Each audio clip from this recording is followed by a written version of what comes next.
वैसे तो ये बिहार के लिए चुनावी साल है, लेकिन जितनी सियासी सरगर्मी बिहार में इन दिनों देखने को मिल रही है, कमोवेश वैसे ही स्थिति पड़ोसी राज्य उत्तर प्रदेश में भी देखने को मिल रहा है।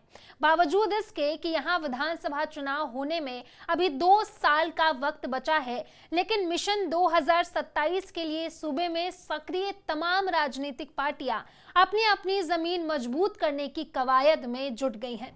इसी कड़ी में सूबे की सत्ताधारी पार्टी बीजेपी के अलावा 2 और प्रमुख पार्टियां एसपी और बीएसपी एक्टिव मोड में हैं। आज हम बात करेंगे उत्तर प्रदेश की 2 सबसे ताकतवर सियासी हस्तियों की, अखिलेश यादव और मायावती की, जो इन दिनों एक बार फिर सुर्खियों में हैं। वजह, दोनों ने अलग अलग मुद्दे पर योगी सरकार पर हमला बोला। लेकिन क्या ये इत्तेफाक है या आने वाले चुनावों की रणनीति? नमस्कार, स्वागत है आपका आयोन भारत पर। सबसे पहले आप आयोन भारत को सब्सक्राइब कर लीजिए और मैं हूं आपके साथ सोनाली राय। सपा प्रमुख अखिलेश यादव ने बीजेपी सरकार को घेरते हुए कहा कि उत्तर प्रदेश में महिलाएं सबसे ज्यादा असुरक्षित हैं। मेरठ और इकौना जैसी घटनाएं इस बात का सबूत हैं कि कानून व्यवस्था की हालात बेहद खराब है।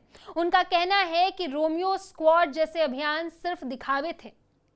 वहीं बसपा सुप्रीमो मायावती ने बुद्ध पूर्णिमा के अवसर पर बीजेपी को घेरा और कहा कि महापुरुषों के नाम का राजनीतिक इस्तेमाल बंद होना चाहिए।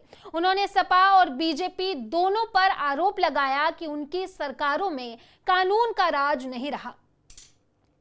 अब ये सवाल उठ रहा है कि क्या फिर साथ में आ सकते हैं अखिलेश और मायावती?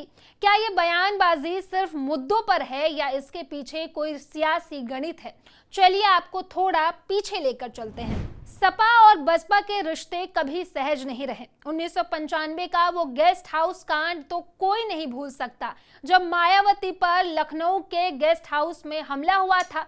आरोप सपा कार्यकर्ताओं पर लगे थे। इसके बाद मुलायम सिंह यादव और मायावती की दुश्मनी जग जाहिर हो गई।